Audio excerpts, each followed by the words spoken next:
For many of us, God is saying the time is now. The time is now for breakthrough. The time is now for freedom. The time is now for the next chapter. But many of us are facing opposition in the middle of our transition. And because we're facing opposition, we're questioning the promise.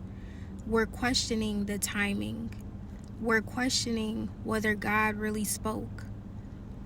But opposition does not mean the promise won't be fulfilled. Why? Because God is not a man that he should lie, neither the Son of Man that he should repent.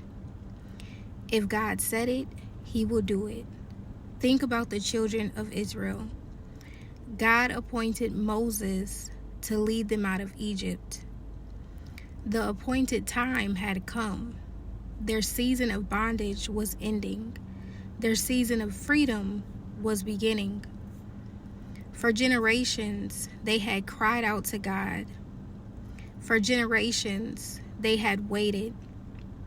For generations, they had lived under oppression. And now God was finally moving. The promise was unfolding right before their eyes. But it wasn't smooth sailing. There was opposition. There were obstacles. There were moments when it looked impossible. And then they found themselves standing in front of the Red Sea. Think about that. God had already told them to leave.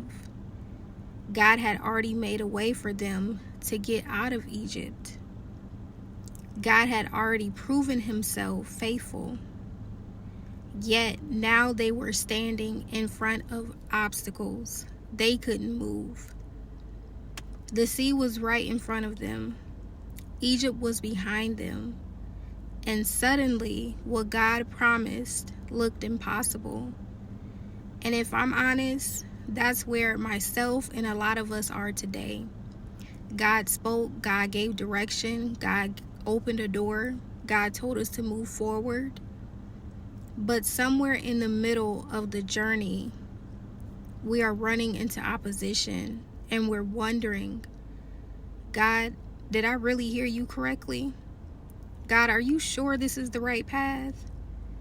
God, if this is you, why is this so difficult? But the Red Sea wasn't proof God changed his mind.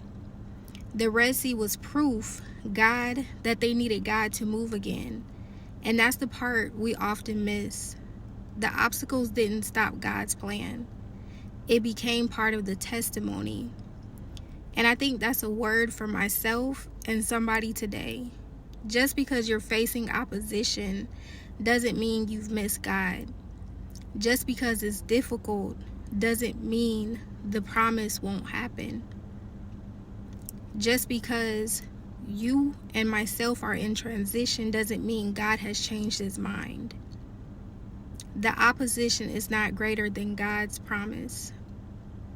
So keep walking, keep trusting, keep believing, because God, if God said it, he will bring it to pass. A journey to purpose.